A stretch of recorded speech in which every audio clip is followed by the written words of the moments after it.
In this video, we will look at the principle of conservation of momentum, and we'll apply the principle of conservation of momentum to a few questions. Now, before we start looking at the principle of conservation of momentum, we must recall that momentum is defined as a product of a body's mass and velocity. So therefore, this means that momentum P is equal to mass m times velocity v. So momentum is a product of a body's mass and velocity, and therefore momentum is calculated by multiplying a body's mass by its velocity. Now, mass is a scalar quantity and velocity is a vector quantity. Now, momentum is a vector quantity, and therefore this means that being a vector quantity, it has both magnitude and direction, and this also means that basically if in one direction a body's momentum is being treated as being positive, then in the opposite direction another body's momentum will of course be treated as being negative. And when of course it comes to applying the principle of conservation of momentum to situations, we must always remember that. So if we're dealing with two bodies which are moving in opposite directions, then one body's momentum will be assumed to be positive, or its velocity, and the other body's momentum and its velocity will be assumed to be negative, due to the fact that momentum is a vector quantity. Right? Now, with that said, we will look at a few questions in which we'll apply the principle of conservation of momentum. Right? Now, what exactly does the principle of conservation of momentum state? Right? Before we look at the questions, according to the principle of conservation of momentum, when bodies in a system interact, their total momentum remains constant, provided that no external resultant force acts on the system. So I repeat, when bodies in a system interact, their total momentum remains constant, provided that no external resultant force acts on the system. Now, what exactly does this mean? Now, the word interact basically refers to collisions as well as explosions, right? So interaction, as mentioned, or the word interact as mentioned in the principle of conservation of momentum, refers to both collisions and explosions rather. So what exactly is a collision? A collision basically is where two bodies which are initially separate then come together, right? So a collision is essentially where two bodies which are initially separate then they come together, right? Such as, for instance, two vehicles in a motor vehicle accident. So they were initially separate, they come together, so therefore they collide, right? So when we speak about collisions, we're speaking about bodies which are initially separate and then they come together. Now, when we speak about explosions, it's almost the opposite. So with an explosion, the bodies are initially together and then they separate or they come apart. And an example of an explosion is a bullet being fired from a gun. So basically, the principle of conservation of momentum refers to both collisions and explosions, both of which are collectively referred to as interactions, right? So when we speak about bodies interacting, it simply means that they could either collide or they were initially together and basically they explode and then separate, right? Now, the principle of conservation of momentum basically deals with a before and after situation. So what is basically done is that the total momentum before the interaction is examined and the total momentum after the interaction. And basically what the principle of conservation of momentum is essentially saying is that provided no external resultant force acts on the system, then the total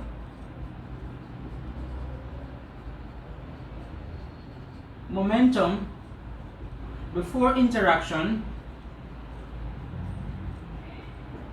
is equal to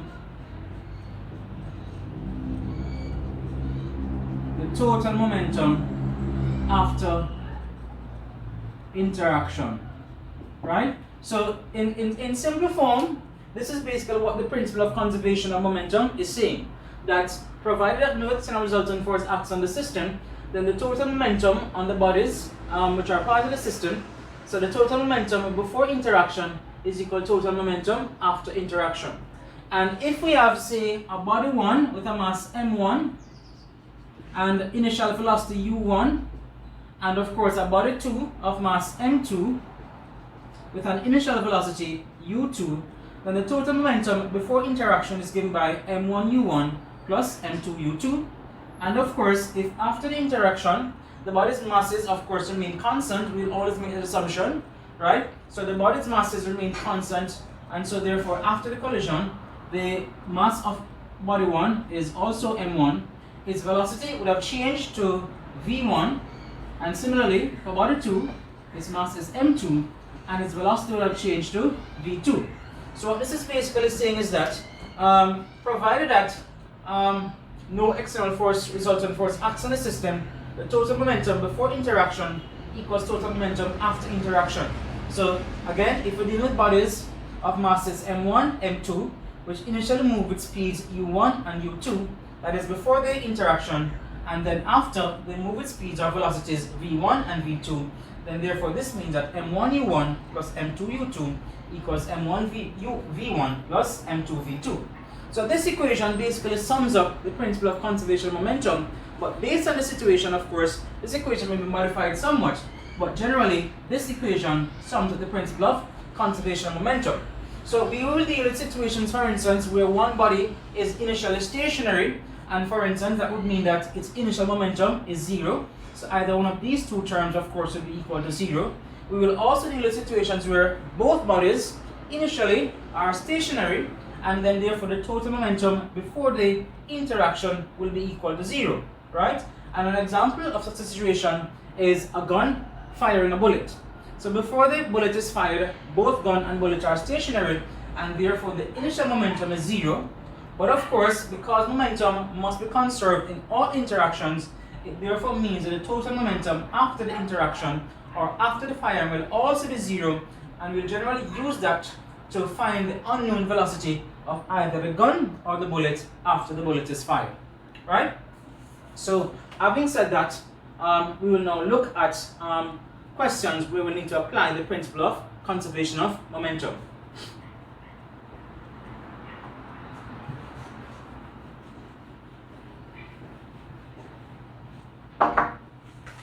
So we're looking at questions from our worksheet on the principle of conservation of momentum, and we'll start by looking at question 1, right?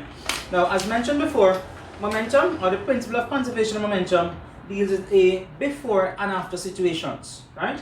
So this question says, a fully laden Range Rover Evoque of total mass 1800 kilograms, traveling at 20 meters per second, collides with a smart car of mass 850 kilograms. Assuming the two vehicles separate after impact, calculate the velocity of the Evoque if A, the smart car is initially stationary and its velocity after impact is 10 meters per second. So let's examine part A before we look at part B and C. So this question has 3 parts basically, and it tells you different situations, and we'll look at them differently. So in situations like these, what we normally do is to assign a body the subscript 1 and another body the subscript 2. So in this case, we're dealing with a Range Rover Evoque, which is going to collide with a smart car. So let the Range Rover Evoque be body 1, and therefore we can say that the mass of the Range Rover Evoque M1 is equal to 1800 kilograms, right? Now we're told it is traveling with a velocity, or traveling at 20 meters per second. So we'll take that value at its initial velocity, u1 is equal to 20 meters per second, right? Now it's going to collide with a smart car of mass 850 kilograms. So let the mass of the smart car be m2, and therefore m2 is equal to 850 kilograms. So basically we're given that information for the situation, and the rest of information of course depends on the what happens after impact, right? And also alright, so in part A, what we're told is that the smart car is initially stationary and its velocity after impact is 10 meters per second, right? So in part A, so this information refers to the entire situation. However, we're given different information for part A, part B, and part C, and of course we'll consider them separately, right? So for part A now, we're told that the smart car is initially stationary. Now if the smart car is initially stationary, this means that its initial velocity u2 is equal to 0. Again, we're using subscript 2 to represent the smart car and subscript 1 to represent the Range Rover Evoque, right? So also we're given that the velocity of the smart car after impact is 10 meters per second. and therefore this means that v2 is equal to 10 meters per second. And they want us to find the velocity of the Range Rover Evoque. So basically what we require to find is v1. So of course we're going to assume that momentum is conserved, right? So as a matter of fact, in all the collisions and interactions that we will deal with at this level, of course, momentum will be conserved, right? But generally in questions you have to state that momentum is conserved, or assume that momentum is conserved, and therefore state the principle, right? So we're going to say that basically since momentum is conserved,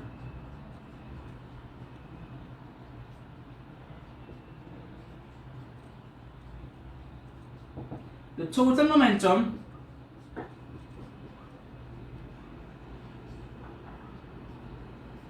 now this is a collision, so we can say total momentum before collision equals total momentum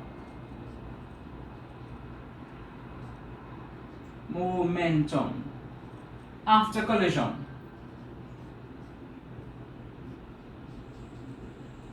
Right? So usually we just write down the standard equation for the principle of conservation of momentum, and we'll then basically modify it accordingly.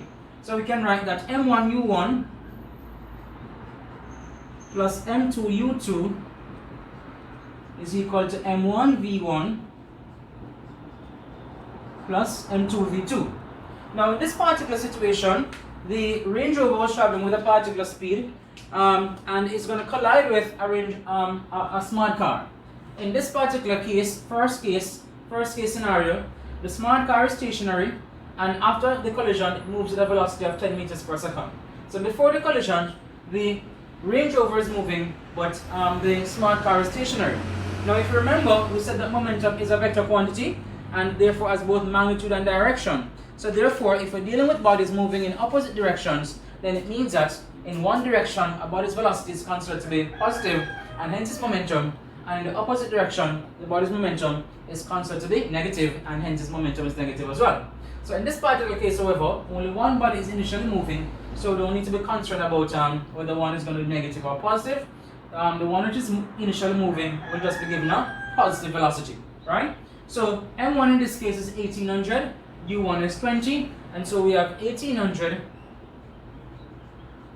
times 20 plus the smart car is initially stationary, and therefore its initial momentum m2u2 is 0, and this gives us m1 still 1800. We don't know the velocity, of course that is what we want to find, so this is 1800 times v1, and this is plus 850 times 10. So after the collision, the smart car's velocity is 10 meters per second. So let's try to work this out and solve for v1. So 20 times 1800, 2 times 18, that's 36. So we have 36,000. So this would be kilogram meters per second. I mean, we don't always have to put the units because you understand the momentum. As long as you basically put the unit of whatever we're calculating at the end, everything is okay, right? So 36,000 will be equal to 1800 v1 plus 8,500, right? So you bring the 8,500 across and you subtract it. So you get 36,000 minus 8,500, and that is equal to 1,800 v1. And so this gives us 27,500 is equal to 1,800 v1, and this therefore means that v1 is equal to 27,500 divided by 1,800, and that gives us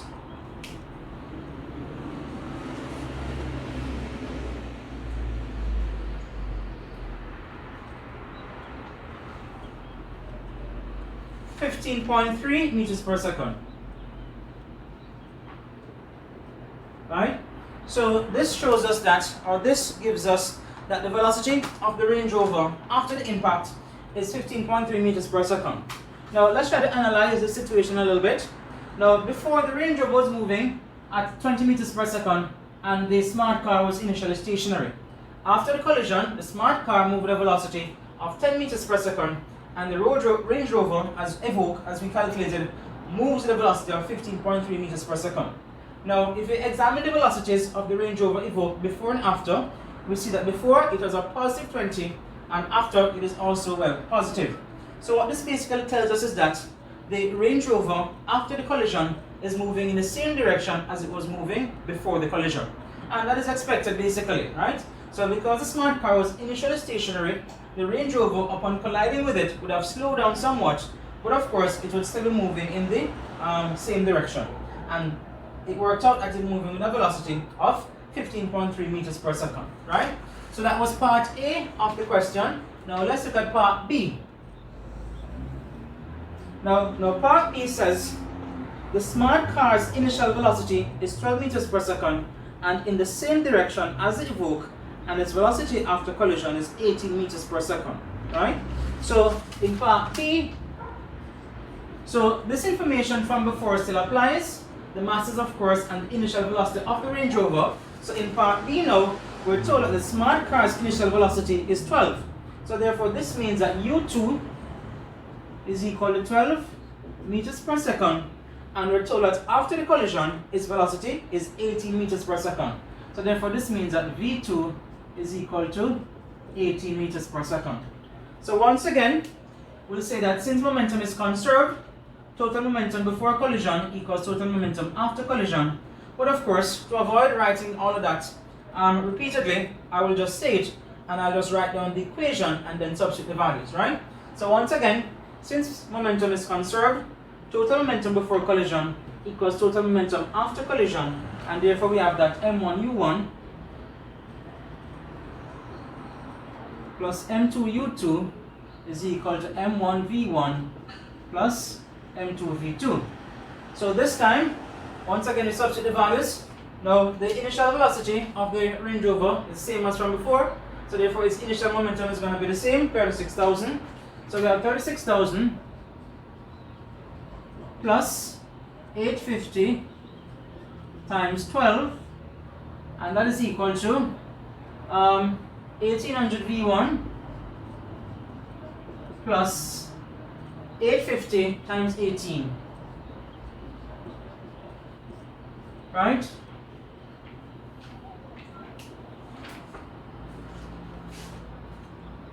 So we have 850 times 12, so this gives us plus 36,000, so 36,000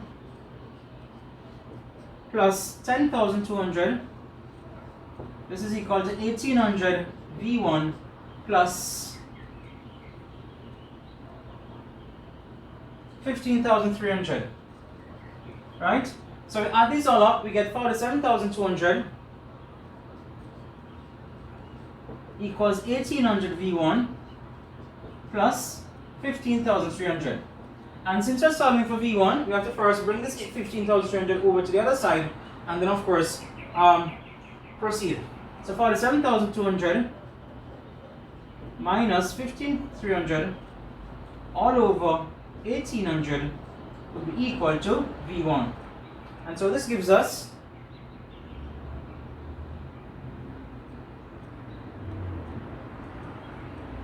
17.7 meters per second. So therefore V1 equals 17.7 meters per second. And once again, the what was that, V1? This should be, yes, V1, right? So once again, the velocity of the Range Rover is positive, and this therefore means that the Range Rover is still moving in its initial direction of motion, right?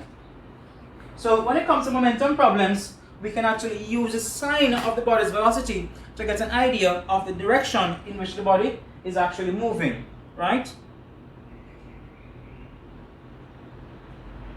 Oh, I made a slight error here. This should be 46,200, so this should be 46,200. So this should be this works out to be 17 points, not big difference, but I just want to be correct. 17.2 meters per second, right? Alright, so that was part B of the question. Now let's look at part C of the question.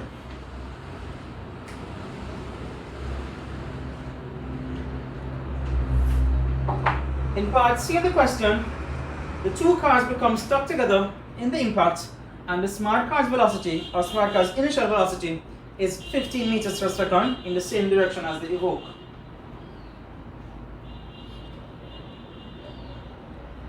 So we'll take off just what we don't need.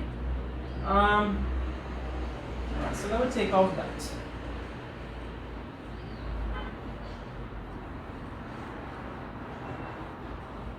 Alright, so in this particular case, so let me take this off. So we're told that now the two cars become stuck together in the impact, and the smart car's initial velocity is 15 meters per second. So this means that U2 is equal to 15 meters per second.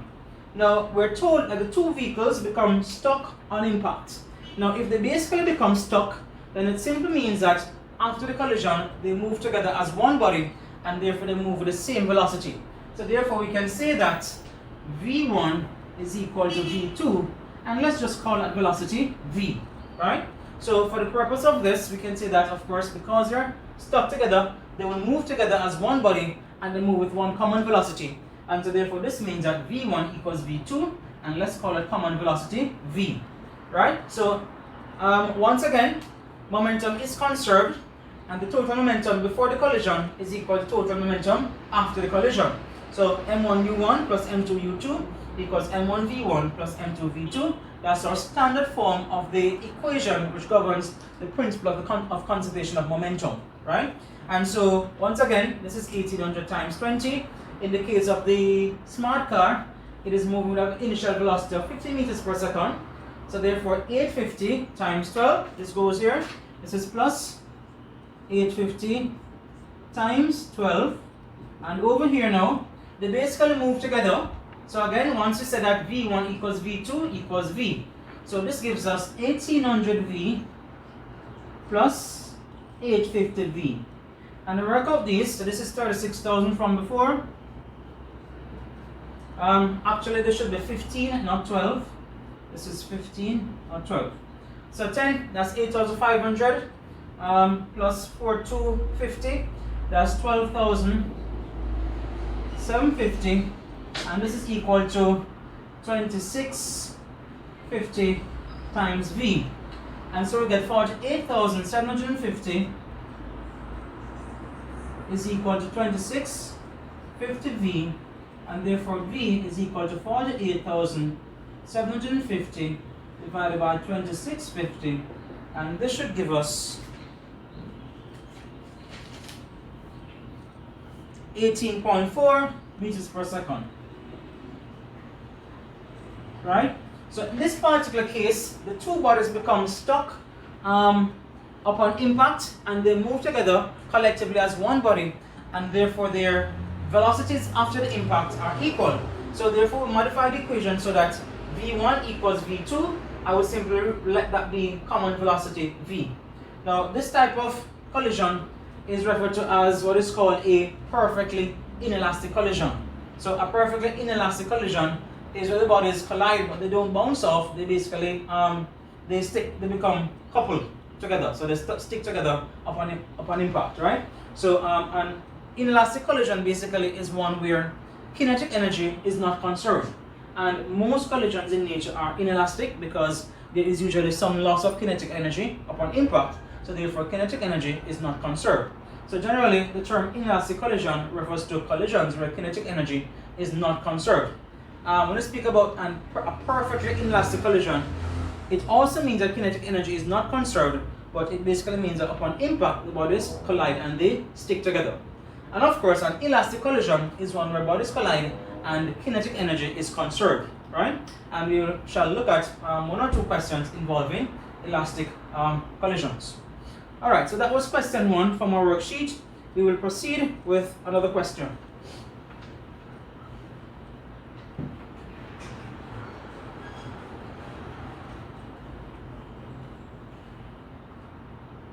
To avoid having to rewrite this, I'll leave it on the board.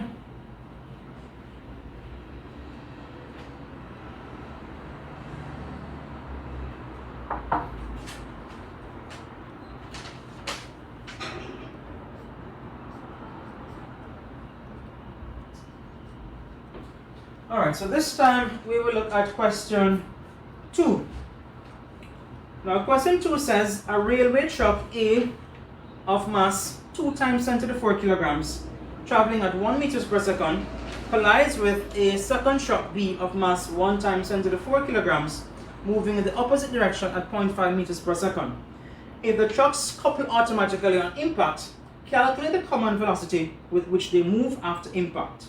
So we're told that we have 2 railway trucks, A and B respectively.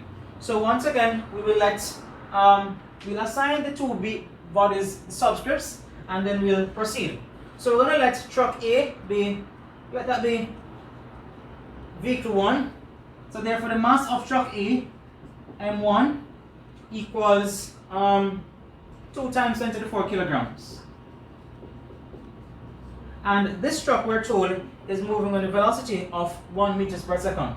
So we're going to let U1 be 1.0 meter per second, right? We're told it collides with a second truck B of mass 1 times 10 to the 4 kilograms. So we're going to let M2 equals 1 times 10 to the 4 kg. And this truck moves in a direction, or moves in a velocity of 0.5 meters per second, but in the opposite direction. So because this truck is now moving in the opposite direction, well, we have bodies which are moving in the opposite directions. And so if we let the initial velocity of one body be positive, then the velocity of the other body must be negative. So whenever we're dealing with bodies moving in opposite directions and we know their velocities, we will let one velocity be positive and the other one, of course, be negative, right? And that must be the case because momentum is a vector quantity, and so on. So therefore, this means that U2 is equal to minus 0.5 meters per second, right?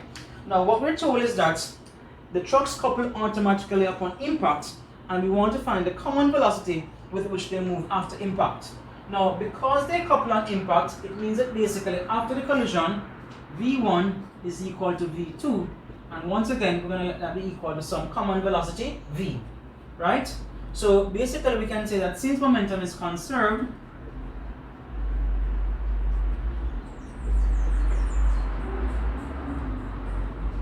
the total momentum before collision is equal to total momentum after collision. So once again, we begin with our standard form of the equation and we'll modify it to suit, right?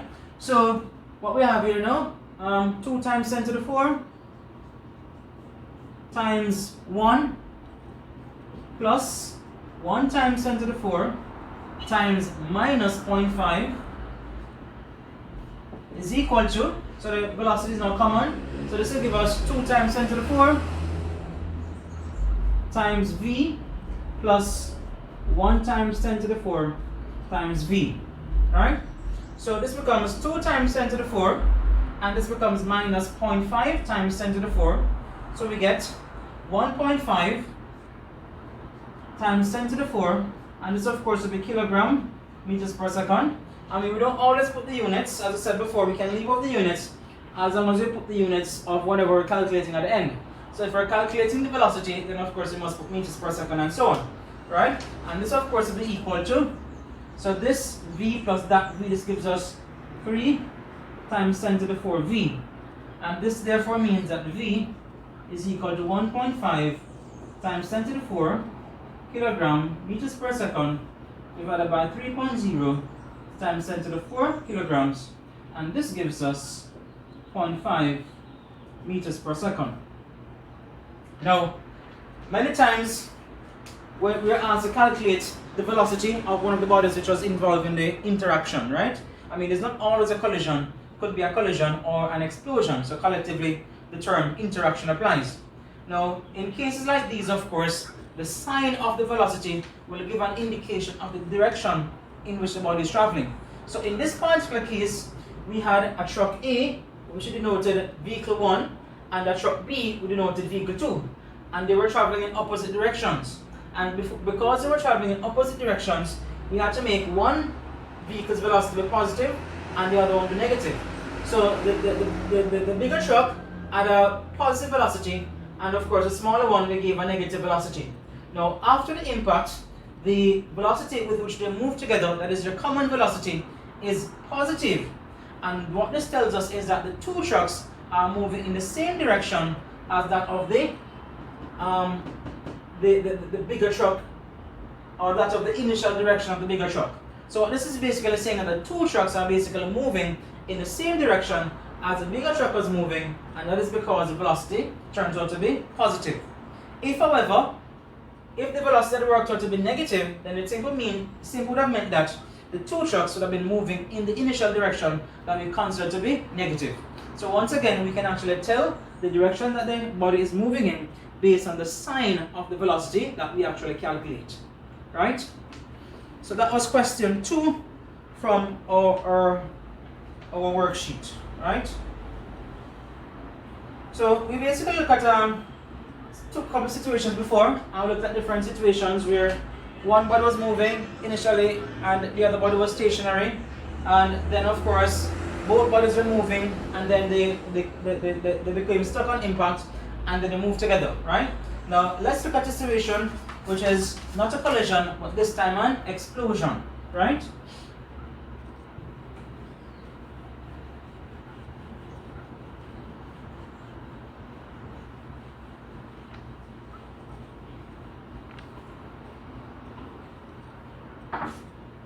So we look at question 4 from our worksheet. So question 4 says, a gun of mass 2 kilograms fires a bullet of mass 50 grams. Calculate the initial recoil velocity of the gun if the bullet has a velocity of 300 meters per second, right? So as I mentioned before, principle of conservation of momentum deals with a before and after situation. So we must consider what was happening before and what is happening after a particular event occurs. In this particular case, we're talking about a bullet being fired from a gun. Now, before the bullet was fired, then both gun and bullet would have been stationary, and therefore this means that the total momentum before the firing would, of course, or before the explosion would have been 0, right? Now, once again, momentum is going to be conserved, and if the total momentum before the explosion is 0, then it also means that the total momentum after is also equal to 0. Now let's use a little diagram or simple diagrams to represent the before and after situations, right? So before, after. So I'll try my best to draw a gun or something resembling a gun.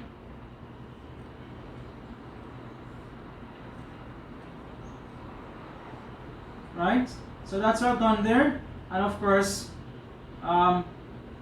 inside we have our bullets, right? So we have our bullets, and of course after we have our bullets being fired, certain velocity, and of course there is going to be a recoil, right? If you ever fire a gun, then of course you'll definitely know what the recoil is all about, right? So the recoil basically means that the gun is going to move in the opposite direction. So before, both gun and bullet are stationary, right? So both and bullet are stationary, right? So we can say that, for instance, if the initial velocity of the bullet be UB, then that will be equal to 0. Initial velocity of the gun, UG, that will also be equal to 0. Now after bullet is fired, we're told that the bullet moves off with a velocity of 300 meters per second, and we don't know the velocity of the gun, and that is basically what we want to find, right? So once again, this is basically an example of an explosion, and explosions and collisions collectively are referred to as interactions, and momentum is conserved in all interactions, right? So we can say that basically, since momentum is conserved, total momentum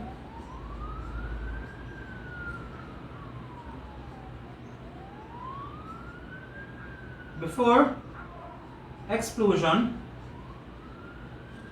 equals the total momentum after explosion, right? Now before the gun is fired, before the bullet is fired, we know that both the gun and the bullet are stationary, and therefore it means that their total momentum is equal to 0. So we don't need to put m1u1 plus m2u2 or anything like that, because we know that both bodies are stationary before the bullet is fired, and therefore what goes on the left hand side is equal to 0. So 0 is equal to, so if you let the mass of the gun be mg and the mass of the bullet mb, we're given that the mass of the gun, of course, is equal to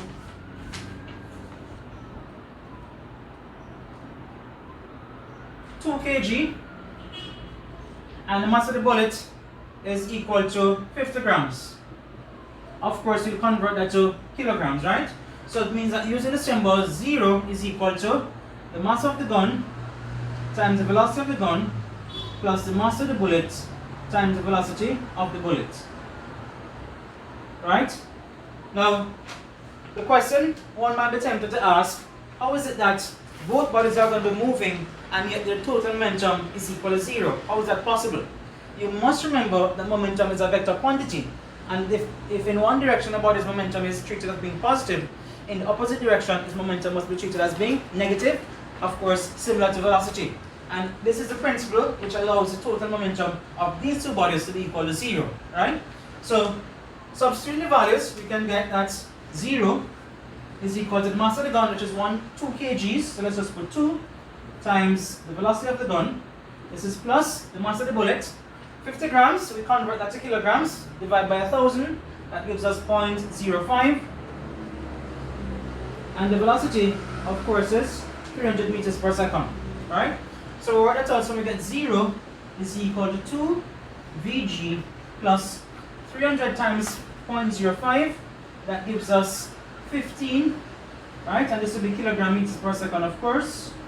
And so we get that 2 Vg is equal to minus 15, and therefore the velocity of the gun Vg is equal to minus 7.5 meters per second, right? So the velocity of the gun works out to be minus 7.5 meters per second. And since we assumed the initial velocity of the bullet was a positive 300, then basically what this shows us is that the gun will now be moving in the opposite direction. And once again, if you ever fired a gun, you would have experienced that recoil and you will have been pushed backwards, and that of course is due to the massive force or due to the recoil of the gun, right? So naturally we expected the gun to be moving in the opposite direction, and the velocity being negative confirmed this.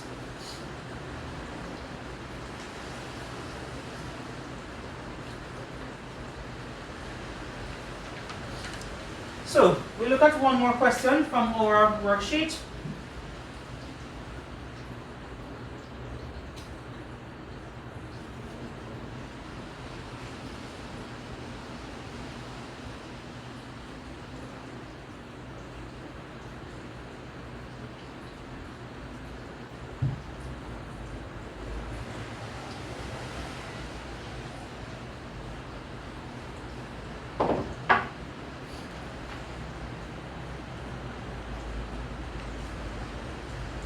Alright, this time we look at question 9.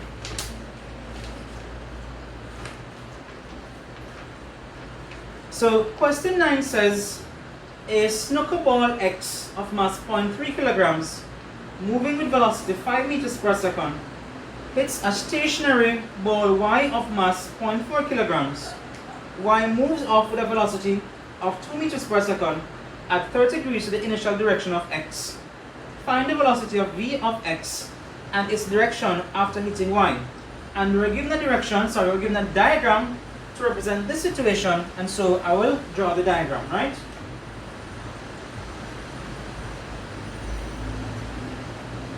So we have a ball X, snooker ball X, moving with a velocity of 5 meters per second, right? It's going to collide with a ball Y, which is initially stationary, right? And after the collision, ball Y, so this is the initial direction of X. After the collision, ball Y moves off at an angle of 30 degrees to the initial direction of X with a velocity of 2 meters per second, right? And X moves off at some angle theta to its initial direction. And we're told the velocity is v. So this is the path of x and the velocity is v. Right?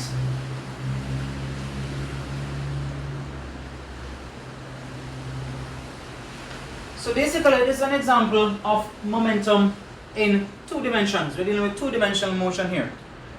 So similar to when we looked at projectile motion, we are dealing with two dimensions, or motion in two dimensions, and naturally that would involve some components, right? So we're going to have to deal with vector components, right? So let's analyze the situation. So this is basically our before situation. So this is the before and this is the after. So this is before.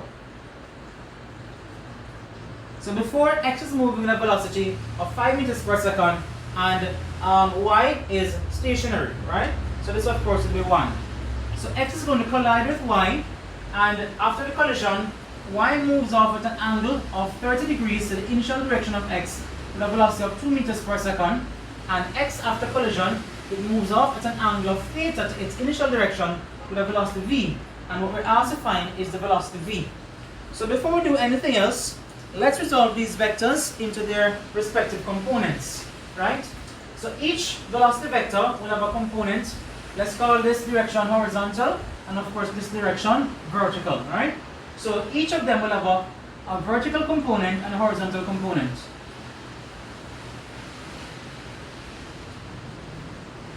So this angle of course would be 30 degrees, and therefore this component is going to be in terms of the adjacent of the angle. So this is 2 cos 30 degrees. And this one of course would be 2 sine 30 degrees. Similarly, this velocity will also have two components. This is horizontal. This angle of course is also theta, and this is its velocity v. So therefore this is v cos theta, and this is v sin theta. So since we have motion in two dimensions, then what we'll have to do is basically our two directions, or same thing essentially, we'll have to consider each direction separately and apply the principle of conservation of momentum in that direction, right? So first of all, let's consider the horizontal direction. So horizontally,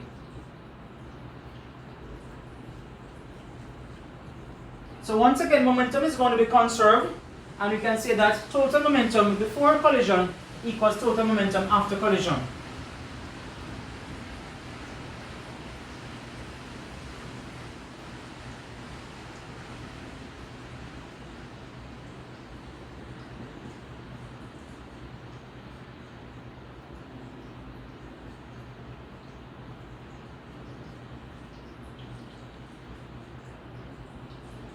Right? So instead of using the M1, M2, M2, U2 subscripts, we'll use X and Y, right? So what we can say is that basically mass of X, initial velocity of X, plus mass of Y, initial velocity of Y, equals mass of X, initial velocity, final velocity of X, plus mass of Y, final velocity of Y. Right? So X, we're told that the masses, the mass of X, so the mass of X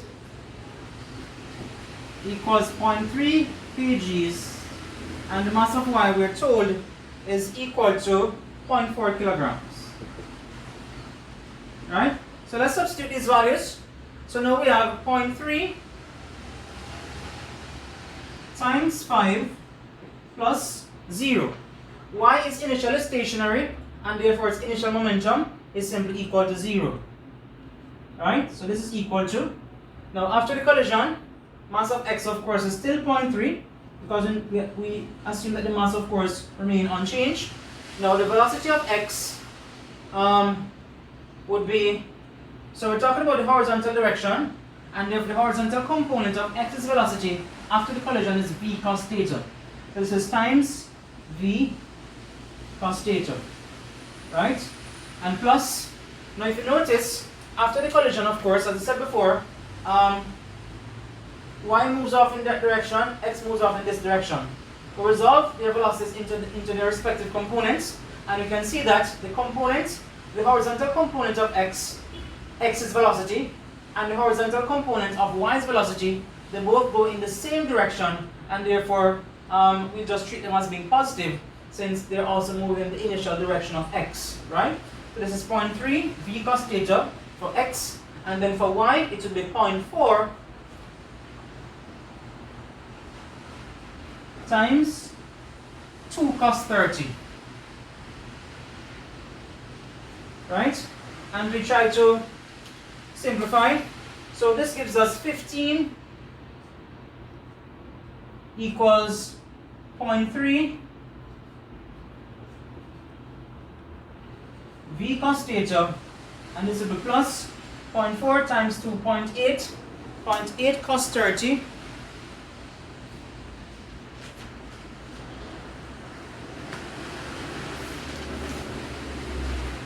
so 0.8 cos 30, that gives us approximately 0.69, right? So of course we bring the 0.69 across,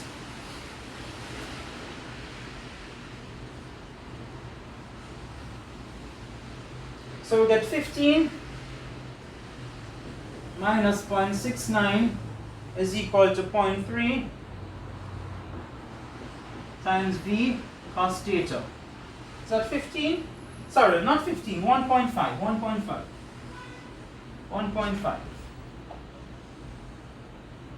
Right, so 1.5 minus 0.69, that gives us 0.81 is equal to 0.3 times v cos theta.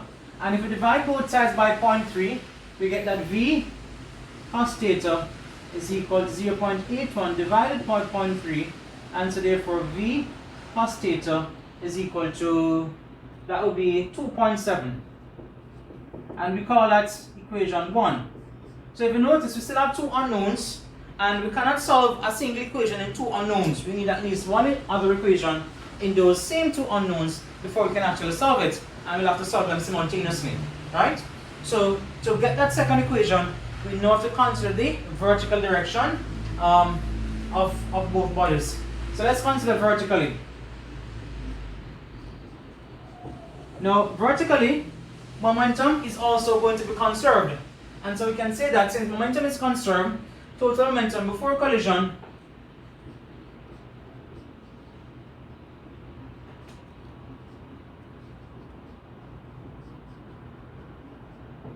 equals total momentum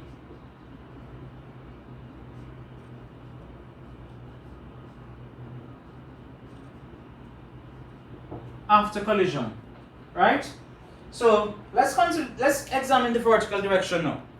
Now remember that the principle of conservation of momentum deals with a before and after situation. So we have to examine what is happening before, or what was happening before, and what happened after. Now before, only one body was moving, ball X, and it was moving what way? Horizontally. So therefore this means that vertically, the initial momentum is 0. So initially, only one object was moving, only one body, one ball was moving, ball X, and it was moving horizontally. And therefore this means that the initial vertical momentum is simply equal to 0, right? So instead of just writing down mx ux plus my uy, we know all of that is going to be equal to 0. So we can just write down that 0 is equal to mx vx plus my vy.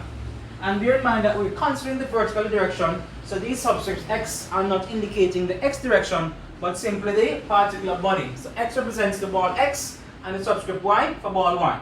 So the total momentum, total vertical momentum before the collision equals 0, and we'll have to now substitute the values and basically get a second equation, which we will solve simultaneously with that one. So what this gives us now, so vertically, x, as x is moving vertically downwards with a velocity of v sine theta.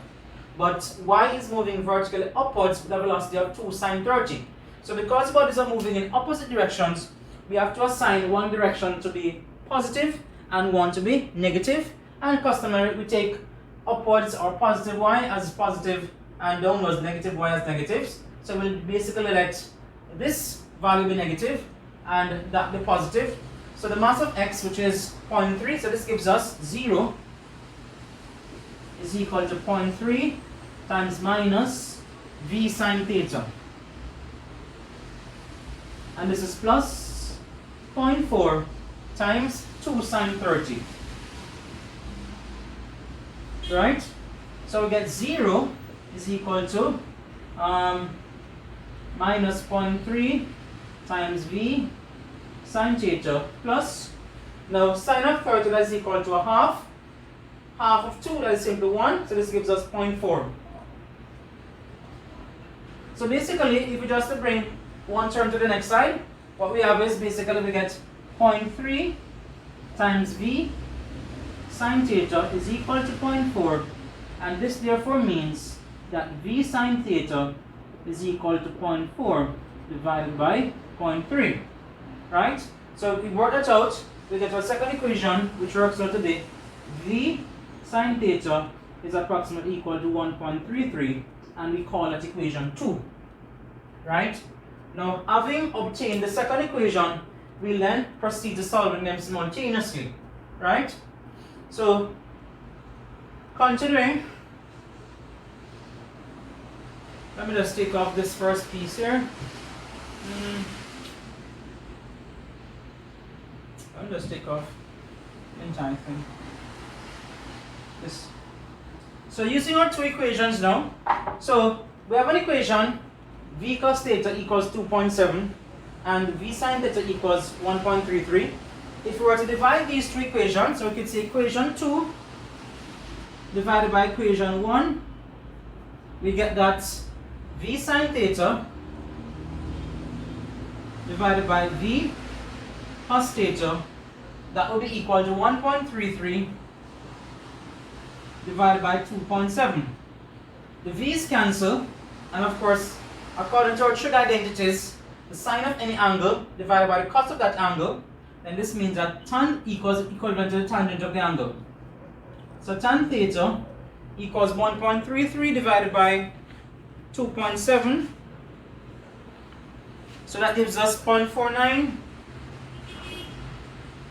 And therefore theta is equal to the tan inverse of 0.49. And so theta gives us 26.2 degrees. Right? So the angle that v makes to the initial, or x makes to its initial direction is 26.2 degrees. Now, having found the value of theta, we can then substitute the value of theta into either equation 1 or equation 2 and then solve for v. Right? So let's substitute it into equation 1. Right? So v cos theta equals 2.7. So v cos 26.2 equals 2.7. So v times, let's just write that out. So v equals 2.7 divided by the cos of 26.2 degrees, and v works out to be approximately 3 meters per second. Right? So therefore v works out to be 3 meters per second. Right?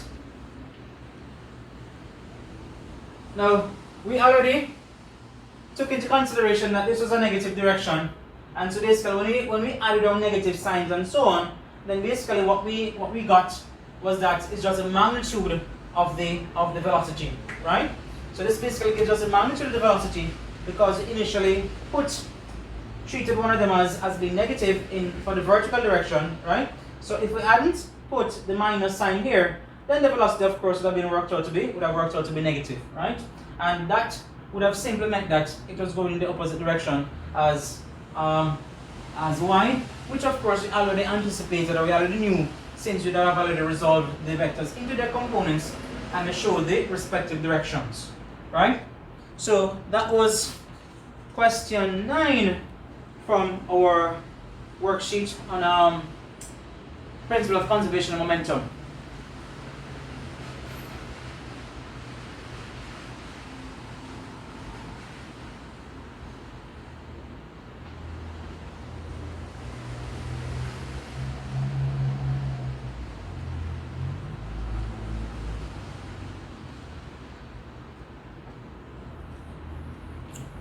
So just to summarize, in this video we stated the principle of conservation of momentum, what exactly it means for momentum to be conserved. We talked about momentum being a vector quantity, therefore having both magnitude and direction, and of course if in one direction the body's momentum is treated as being positive, in the opposite direction it has to be taken as being negative, right? And of course look at different situations in which bodies interacted, and we apply the principle of conservation of momentum to find a body's, say, final velocity and so on. Right, so that pretty sums up our look at momentum and the principle of conservation of momentum.